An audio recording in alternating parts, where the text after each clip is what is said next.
شیطان کی عیاری اور مکاری بڑی خطرناک ہوتی ہے، وہ کسی کو بھی نہیں چھوڑتا، حتیٰ کہ حضرات انبیاء علیہ السلام کو بھی نہیں چھوڑتا۔ ایک دفعہ ایک آدمی نے دیکھا کہ ایک جگہ درخت ہے اور لوگ اس درخت کی پوجا کر رہے ہیں، تو اس آدمی کے دل کے اندر ایک عزم، ایک حوصلہ پیدا ہوا کہ اس درخت کو اکھاڑ دینا چاہیے، اس لیے کہ یہ درخت لوگوں کو، اللہ کے بندوں کو اللہ کی طرف آنے سے مانع بن رہا ہے اور اس کے بجائے شرک و گمراہی اور کفر میں پھنسنے کا ذریعہ بن رہا ہے۔ چنانچہ وہ شخص کچھ ہتھیار لے کر گیا اور درخت کو اکھاڑنا شروع کیا۔ شیطان آیا اور کہنے لگا، کیا کر رہے ہو؟ تو اس نے کہا کہ میں اس درخت کو اکھاڑنا چاہتا ہوں، اس لیے کہ اس درخت کی وجہ سے بہت سے اللہ کے بندے کفر میں پھنس رہے ہیں اور شرک کا ارتکاب کر رہے ہیں۔ شیطان نے کہا کہ نہیں تم ایسا مت کرو، اس کو یہاں کے لوگوں نے اب تک پالا اور بڑھایا ہے اور اس کے پیچھے ہم نے محنت کی ہے۔ مگر اس شخص نے کہا کہ نہیں میں تو اللہ کے لیے آیا ہوں اور یہ کام میں کر کے رہوں گا۔ اس نے اپنا پورا عزم بتایا، پورا حوصلہ بتایا۔ جب شیطان نے اس کا یہ عزم دیکھا تو اس کی ہمت اور طاقت کے مقابلے میں شیطان مجبور ہو گیا، اس لیے کہ اخلاص کے ساتھ جب عمل ہوتا ہے تو اس کے اندر بڑی قوت ہوتی ہے اور شیطان اس کا مقابلہ نہیں کر سکتا۔ تو شیطان عاجز آ گیا، پھر سوچنے لگا کہ کس طرح اس کو اس نیکی سے روکوں۔ اس کی سمجھ میں ایک بات آ گئی۔ شیطان نے اس سے عاجزی سے کہا کہ میری ایک درخواست ہے، اس کو سن لے۔ اس نے کہا کیا درخواست ہے؟ شیطان نے کہا کہ درخواست یہ ہے کہ تم اس کام کو چھوڑ دو تو میں روزانہ تمہیں 2 درہم دے دیا کروں گا۔ 2 درہم روزانہ بغیر کسی محنت مزدوری گھر بیٹھے مل جائیں گے۔ یہ سنا تو دل میں دنیا کی لالچ آ گئی۔ اس نے کہا کہ اچھا 2 درہم مجھے روزانہ ملیں گے، کون اس کا ذمہ دار ہوگا؟ شیطان نے کہا میں ذمہ دار ہوں، میں تجھے پیش کروں گا، اور پیش بھی اس طرح کروں گا کہ روزانہ فجر کی نماز پڑھ کر مصلے سے اٹھیں گے تو تمہارے مصلے کے نیچے مل جائیں گے۔ اس نے کہا ٹھیک ہے دیکھتے ہیں۔ اب جو عزم لے کر آیا تھا، مال پیسے کی وجہ سے وہ ختم ہو گیا اور واپس اپنے گھر چلا گیا۔ رات سو کر صبح اٹھا، فجر کی نماز پڑھی اور اس کے دل و دماغ میں وہی 2 درہم تھے۔ مصلے کے پاس کیا اور دیکھا تو واقعی مصلے کے پاس 2 درہم اس کو مل گئے۔ اٹھایا اور جیب میں ڈال لیا۔ اس کے بعد دن بھر اپنے کام میں مصروف رہا۔ پھر دوسرا دن ہوا، اسی طرح فجر کے بعد مصلے کے پاس 2 درہم مل گئے۔ اب روزانہ یہی تماشا ہوتا ہے کہ فجر پڑھ کے وہاں جاتا ہے، 2 درہم مل جاتے ہیں۔ مہینہ 2 مہینہ تک یہ سلسلہ چلتا رہا۔ اس کے بعد شیطان نے درہم دینا بند کر دیا۔ اب جب 2 درہم نہیں ملے تو یہ شخص پھر اپنے ہتھیار وغیرہ لے کر وہاں پہنچا کہ درخت کو اکھاڑ دوں گا۔ شیطان بھی وہاں موجود تھا۔ جب اس نے درخت کو اکھاڑنا چاہا تو شیطان نے کہا کیا کر رہی ہو؟ کہا درخت اکھاڑ دوں گا، اس لیے کہ تم نے مجھ سے وعدہ کیا تھا کہ 2 درہم دیا کروں گا، کئی دنوں سے تم نے دیا نہیں، اب میں پھر وہی کام کروں گا جو پہلے کرنے آیا تھا۔ شیطان نے کہا کہ کر لے جو کرنا ہے، لیکن تجھے اس پر کوئی قدرت نہ ہوگی۔ اس نے کہا کہ کیوں؟ کہا کہ تو پہلے آیا تھا اللہ کے لیے، اب آیا ہے پیسے کے لیے۔ وہاں اخلاص موجود تھا اور یہاں اخلاص موجود نہیں ہے، اب تو اس میں کامیاب نہیں ہو سکتا۔ اس کے بعد وہ آدمی اپنا منہ لے کر رہ گیا۔ اس سے معلوم ہوتا ہے کہ شیطان کس طرح اپنے پھندے میں پھانسنے کے لیے لوگوں کو مال سے، پیسے سے اپنی طرف مائل کرتا ہے۔ ایک بہت بڑے عالم گزرے ہیں، امام ابن عبد البر مالکی۔ انہوں نے اپنی کتاب جامع بیان العلم میں ایک قصہ لکھا ہے کہ شیطان کے چیلوں نے شیطان سے کہا کہ جب کسی عالم کا انتقال ہوتا ہے تو آپ بہت خوش ہوتے ہیں، کسی عابد و زاہد کی موت پر اتنا خوش نہیں ہوتے، کیا بات ہے؟ شیطان نے کہا کہ آؤ میں تم کو اس کی وجہ بتاتا ہوں۔ اس کے بعد شیطان اپنے چیلوں کو لے کر ایک عابد کے پاس گیا جو جاہل تھا۔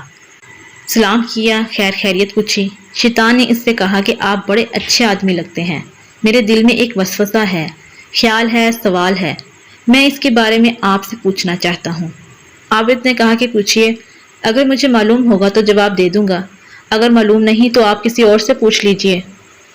شیطان نے کہا کہ میرے دل میں ایک سوال پیدا ہو رہا ہے، وہ یہ کہ کیا اللہ تعالیٰ اس بات پر قدرت رکھتا ہے کہ ایک انڈے میں زمین کو، آسمان کو، چاند کو، سورج کو، پوری کائنات کو داخل کرتے، اس حالت میں کہ انڈا جتنا ہے اتنا ہی رہے، اس میں اضافہ نہ ہو، اور یہ زمین و آسمان جتنی بڑی ہیں اس میں کوئی کمی نہ ہو۔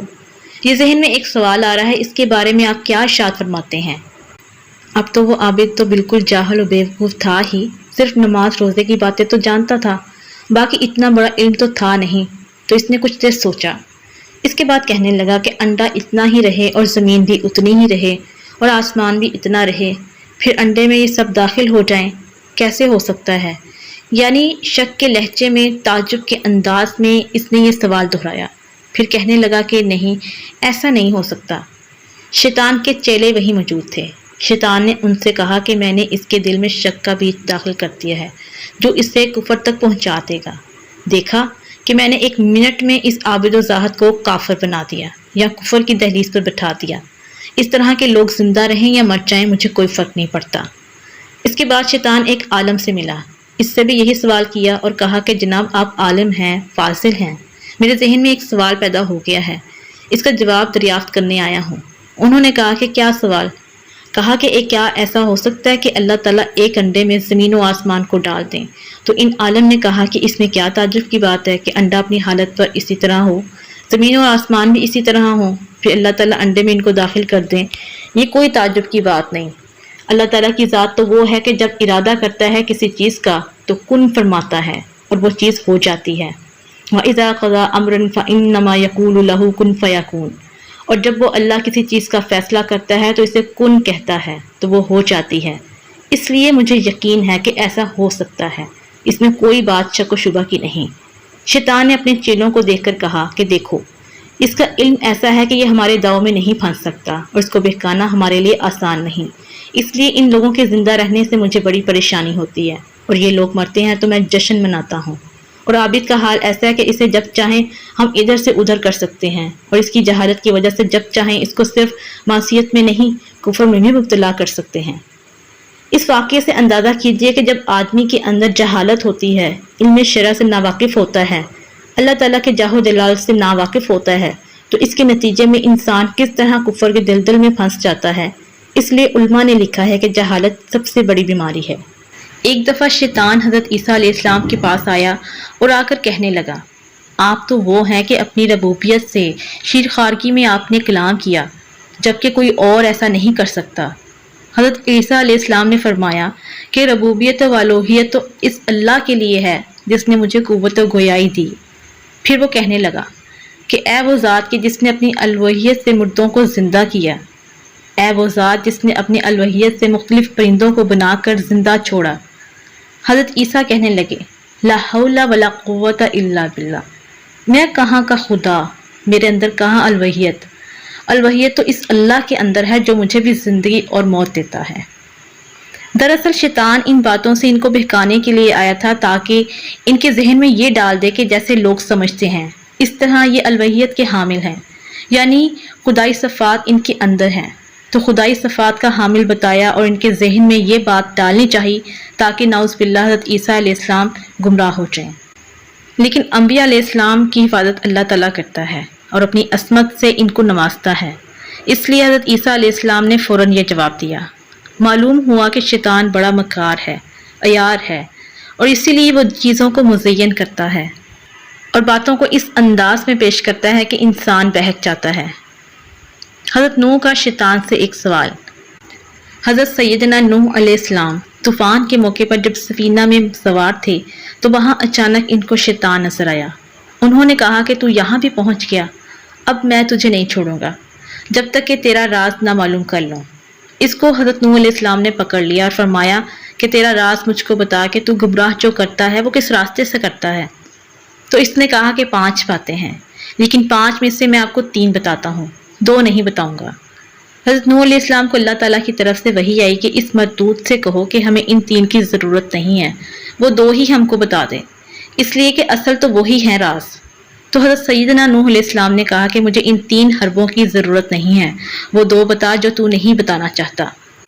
تو اب مجبور ہو گیا اور کہنے لگا کہ وہ 2 باتیں جس سے میں لوگوں کو گمراہ کرتا ہوں اور آپ کو بتانا نہیں چاہتا تھا وہ آپ سن لیجئے، ایک حسد اور ایک حرص۔ پھر شیطان کہنے لگا کہ حسد سے میں گرا اور حرص سے حضرت آدم علیہ السلام گر گئے، اس لیے کہ جب اللہ تعالیٰ نے حضرت آدم علیہ السلام کو بنایا اور ان کو علم عطا فرمایا اور ان کی شان و شوکت کو فرشتوں کے سامنے ظاہر فرمایا تو اللہ تعالیٰ نے فرمایا کہ آدم علیہ السلام کو سجدہ کرو، تو فرشتے تو سجدے میں گر گئے۔ ابلیس کو تکبر نے روکا، تکبر کے بعد حسد پیدا ہوا۔ حسد اس لیے پیدا ہوا کہ ان کی وجہ سے میں اللہ کی نگاہ میں گر گیا ہوں، اب کسی نہ کسی طرح ان کو بھی گرانا ہے، یہ ہے حسد۔ جب کسی کے پاس کوئی کمال دیکھے، جب کسی کے پاس حسن و جمال دیکھے، جب کسی کا عطا و نوال دیکھے، جب کسی کے اندر بڑائی دیکھے، جب کسی کے اندر علم دیکھے، جب کسی کے اندر مال و دولت کی فراوانی دیکھے، اس وقت دل کے اندر یہ خواہش کا ہونا کہ اس سے ساری چیزیں چھن جائیں، چاہے مجھے ملیں کہ نہ ملیں، اس کے پاس بھی نہ رہیں۔ یہ ہے حسد کی بیماری۔ یہ حسد اللہ کی نگاہ میں بہت بری چیز ہے۔